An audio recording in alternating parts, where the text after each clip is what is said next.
Hello' all of you মেঘমলাৰ Goswami YouTube চেনেলটোলৈ আপোনালোকক ৱেলকাম জনাইছোঁ। আজি এটা নতুন টপিক লৈ আহিছোঁ।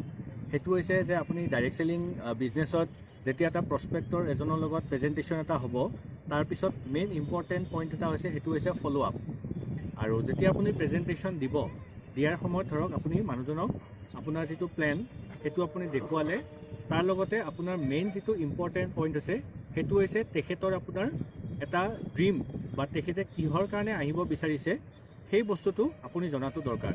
চ' আপুনি নিজৰ প্লেনটো দেখুৱালে, প্ৰেজেণ্টেশ্যনটো হৈ গ'ল, প্ৰডাক্টৰ যিটো ডেমনষ্ট্ৰেশ্যন হ'ল সেইটো আপুনি দেখুৱাই দিলে। তাৰপিছত আপুনি তেখেতৰ লগত তেখেতৰ যিটো ড্ৰিম বিল্ডিং সেইটো কৰিব লাগে। ফৰ এক্সাম্পল মই যদি এতিয়া কওঁ, ধৰক মানুহ এজনে মোদী কেয়াৰলৈ আহিব বিচাৰিছে বা ডাইৰেক্ট চেলিঙত জইন কৰিব বিচাৰিছে, কিয় বিচাৰিছে, তেখেতৰ যিটো হোৱাই, সেই হোৱাইটো আমি ক্লিয়াৰ কৰাব লাগিব ফাৰ্ষ্ট।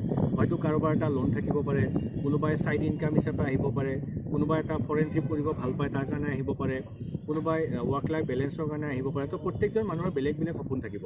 চ' গতিকে প্ৰথমতে কি কৰিব লাগিব, আমাৰ সেই যিটো ড্ৰিম বিল্ডিঙৰ কাম আমি সেইটো কৰিব লাগিব। আৰু তাৰপিছতে নেক্সট আমি কি কৰিব লাগিব, তেখেতৰ লগত ফ'ল' আপ কৰিব লাগিব।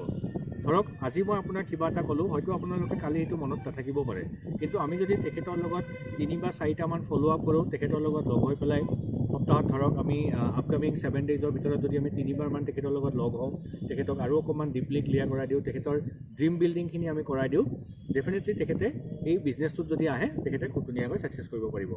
চ' গতিকে মেইন ইম্পৰ্টেণ্ট পইণ্টটো হৈছে যে আমি যেতিয়া থাকিম, আমি কি কৰিব লাগিব, মানুহজনৰ প্ৰেজেণ্টেশ্যনটো খুব ধুনীয়াকৈ আমি দিলোঁ, তেখেতৰ ড্ৰিম বিল্ডিংটো কৰিব লাগিব আৰু তেখেতৰ ড্ৰিমৰ লগত আমাৰ প্লেনটো কানেকশ্যনটো কৰাই দিব লাগিব। So' thank you very much, thank you all of U.